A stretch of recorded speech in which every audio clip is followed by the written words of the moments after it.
1 जानेवारी नवीन वर्षाच्या पहिल्या दिवशी आयडियल उर्दू माध्यमिक शाळेत विद्यार्थ्यांना खानपानाची माहिती व्हावी तसेच विद्यार्थ्यांना व्यावहारिक ज्ञान प्राप्त होण्याकरता फूड फेस्टिवलचे आयोजन करण्यात आले होते। दरम्यान पत्रकार अभय दिवाणजी, सिद्धाराम वाघमोडे, प्रकाश सानपूरकर, इरफान पटेल, अझहर गदवाल, शाळेचे संस्थापक आबिद शेख, तबस्सुम शेख, मुख्याध्यापक इरफान जनवाडकर, मुख्याध्यापिका नेहा शेख, लुकमान शेख यांच्या प्रमुख उपस्थितीत फूड फेस्टिवलचा शुभारंभ करण्यात आला। या फूड फेस्टिवलमध्ये 110 विद्यार्थ्यांनी सहभागी होत विविध प्रकारचे खाद्यपदार्थ विक्रीसाठी ठेवले होते। विद्यार्थ्यांनी तयार केलेल्या खाद्यपदार्थांचा आस्वाद घेत उपस्थित मान्यवर आणि पालकांनी विद्यार्थ्यांचे कौतुक केले।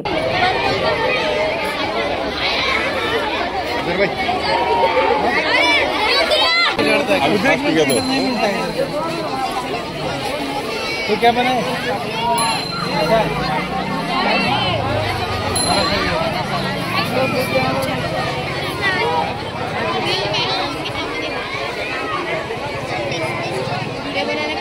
ये उपवास को लगता है फास्ट करने के बाद, उसके बाद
कार्यक्रम यशस्वी करण्यासाठी आसमा जानवडकर, रिजवान करजगी, इम्रान काझी, नाजनीन शेख आदी शिक्षकांनी परिश्रम घेतले। कार्यक्रमाचे सूत्रसंचालन रशीद दखनी यांनी केले।